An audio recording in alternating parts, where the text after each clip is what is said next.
Salut tout le monde et bienvenue dans cette nouvelle revue de presse. Prenez votre café, asseyez-vous et venez décortiquer les infos de la presse avec nous. Hier soir, on a encore eu le droit à des matchs de barrage en Ligue des Champions. Pas les affiches les plus belles, mais les scénarios les plus dingues. A commencer par l'Inter Milan qui connaît une grande désillusion. Le Corriere dello Sport parle de honte à Bodo. Dans la forteresse glaciale de Bodo Glimt, l'Inter Milan s'est incliné 3-1 après une seconde période subie face au rythme et à la précision norvégienne. Faites, Hodge et Hogg ont frappé pour les locaux malgré l'égalisation provisoire d'Esposito pour les Nerazzurri. Solide à domicile en Europe, Bodo confirme sa réputation d'équipe imprenable portée par un jeu vertical et intense sur pelouse synthétique. L'Inter, en difficulté défensive et freiné par 2 poteaux, reste en vie mais devra marquer 3 buts au retour pour se qualifier. Entre pression sportive et blessure de Lautaro, le match retour à Giuseppe Meazza s'annonce comme un exploit à réaliser. De son côté, la Gazzetta dello Sport titre « L'Inter prend 3 gifles mais a 7 points d'avance en championnat », en référence au match nul de l'AC Milan dans le même temps face à Comme. Forcément, après cet exploit, VG Sport, média norvégien, s'est emballé sur son site. Bodo Glimt a-t-il le niveau pour jouer la finale de la Ligue des Champions? J'ose le dire, écrit Lars Jarnas, expert football du média. Le journaliste a ensuite livré son analyse sur les performances globales de cette équipe.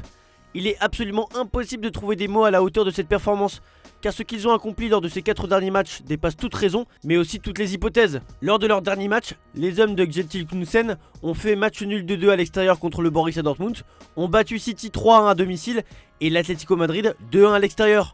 As revient aussi sur l'exploit de l'équipe norvégienne qui laisse l'Inter au bord de l'élimination. Le média espagnol rappelle que cette équipe a un budget de 30 millions d'euros, un club situé dans une ville au nord du cercle polaire arctique avec 54 000 habitants, dont 3 qui sont dans leur 11 de départ.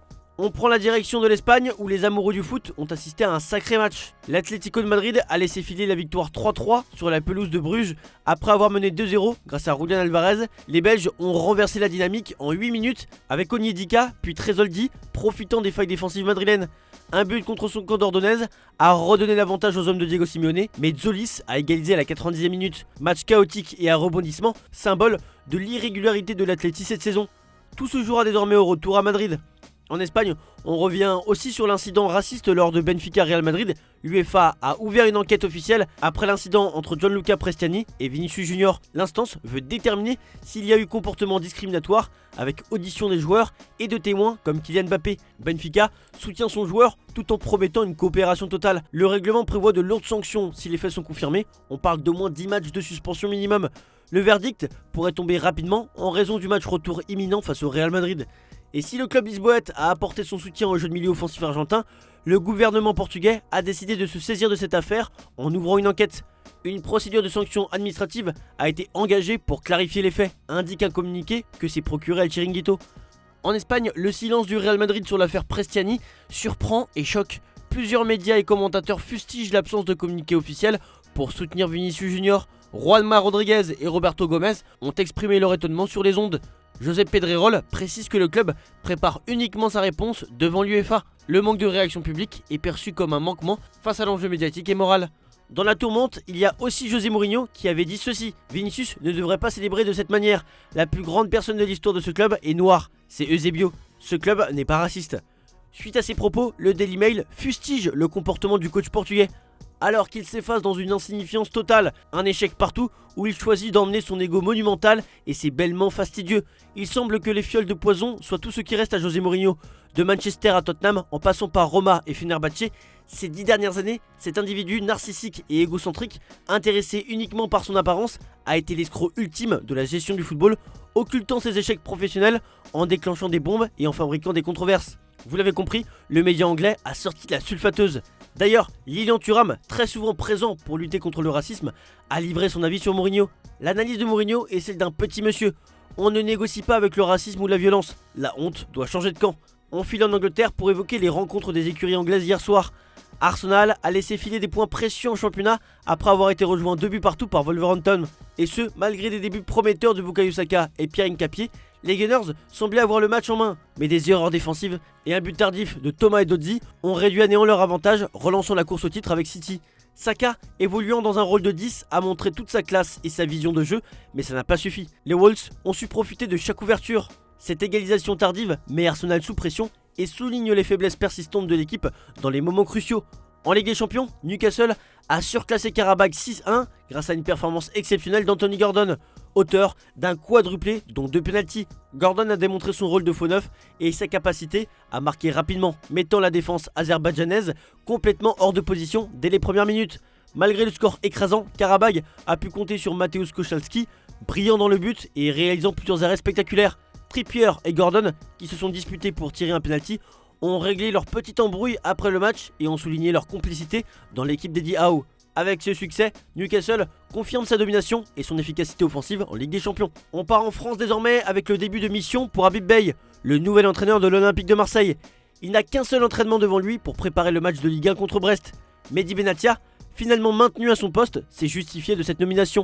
Dès nos premiers échanges, il m'a semblé extrêmement engagé et totalement tourné vers la suite, avec des objectifs clairs pour tous, retrouver rapidement le chemin de la victoire, viser une place sur le podium de la Ligue 1 et tenter de remporter la Coupe de France afin d'offrir au peuple marseillais un trophée. De son côté, Longoria veut négocier son départ de l'OM. Le PSG traverse une période délicate sur les pénaltys cette saison, avec seulement 56% de réussite, toutes compétitions confondues, contre 83% la saison dernière. Mardi à Monaco, Vitinha a vu son tir arrêté, portant à 4 échecs les 5 dernières tentatives en Ligue des Champions. Malgré ses ratés en match, Paris reste performant lors des séances de tir au but, ayant remporté ses 3 confrontations récentes avec l'aide de ses gardiens. L'explication principale tient en manque de confiance. Après un échec, les joueurs cherchent à sécuriser leur tir, plus facilement stoppés par le gardien. Luis Enrique a instauré un turnover des tireurs pour protéger les joueurs et donner des chances aux autres. Cette rotation peut toutefois nuire à la continuité et augmenter la pression psychologique sur chaque tir. Les joueurs continuent à travailler les pénaltys à l'entraînement, mais le rythme des matchs et la gestion du stress influent sur l'efficacité. Le turnover est aussi perçu comme un outil de management pour maintenir l'équilibre du groupe et valoriser chaque attaquant. On avait des inquiétudes concernant Ousmane Dembélé qui a été remplacé à la 27e minute contre Monaco à cause d'une gêne au mollet gauche. Ses sensations mercredi matin étaient rassurantes selon l'équipe, mais des examens médicaux sont nécessaires pour confirmer son état. L'attaquant avait déjà ressenti une alerte à l'entraînement, mais avait insisté pour jouer. La prudence de Luis Enrique vise à éviter une rechute, comme en novembre dernier contre le Bayern Munich. Un retour rapide, à la manière de Kvaratskhelia, est espéré, mais il est peu probable que Dembélé joue le match retour au Parc des Princes. On termine cette revue de presse en Espagne et tout précisément en Catalogne. Sport livre comment Lamine Yamal gère son ramadan avec le FC Barcelone. Lamine Yamal a commencé son ramadan. Malgré la rigueur physique du football professionnel, Lamine observe la tradition tout en s'adaptant aux entraînements et matchs avec l'aide du club qui ajuste nutrition et routine pour maintenir ses performances. Il suit la même discipline que ses coéquipiers en décalant ses repas et son hydratation et s'inspire d'exemples comme Salah ou Ansu Fati. Cette pratique souligne l'importance de la coordination entre joueurs et staff pour concilier foi et sport de haut niveau. Le football européen montre de plus en plus de flexibilité avec parfois des pauses prévues pour rompre le jeûne pendant les matchs. Barcelone veut apprendre de ses erreurs concernant ses pépites. Le club espagnol a renforcé les clauses contractuelles pour protéger ses talents de la Masia après le départ surprise de Marc Gui à Chelsea en 2024 pour seulement 6 millions d'euros ou encore tout récemment celui de Dro Fernandez au Paris Saint-Germain. Le nouveau système fait augmenter automatiquement la clause de sortie à mesure que les jeunes atteignent certains objectifs comme une convocation en Youth League au Barça Athletic ou plusieurs matchs avec l'équipe première. Ces mesures, promues par Deco, visent à sécuriser l'investissement du club dans la formation et à éviter des transferts à prix réduit. Chaque renouvellement signé depuis juin-juillet 2024 inclut ces ajouts, valorisant ainsi les jeunes talents. L'objectif est d'assurer un retour économique en cas de départ, tout en donnant aux joueurs la possibilité de progresser au sein du club. Dro aurait coûté au moins 25 millions d'euros au PSG avec la mise en place de ces clauses. En équipe première, Barcelone est en pleine crise sportive. Le club compte sur le retour imminent de Pedri pour redonner de l'équilibre au jeu voulu par Hansi Flick. Absent depuis un mois, le milieu canarien devrait reprendre progressivement avant d'être titulaire pour tenter l'exploit en Copa del Rey contre l'Atlético de Madrid. Son influence tactique est jugée essentielle pour organiser le pressing, sécuriser les transitions et améliorer la circulation du ballon. Le retour de Rafinha renforce aussi l'espoir d'une réaction rapide malgré la défaite récente à Gérone. Flick espère que ce duo relancera la dynamique dans les prochaines rencontres décisives. Voilà, c'est tout pour aujourd'hui. Bonne journée à tous, merci de votre fidélité et on se retrouve en fin d'après-midi pour le JT Foot Mercato. Ciao ciao.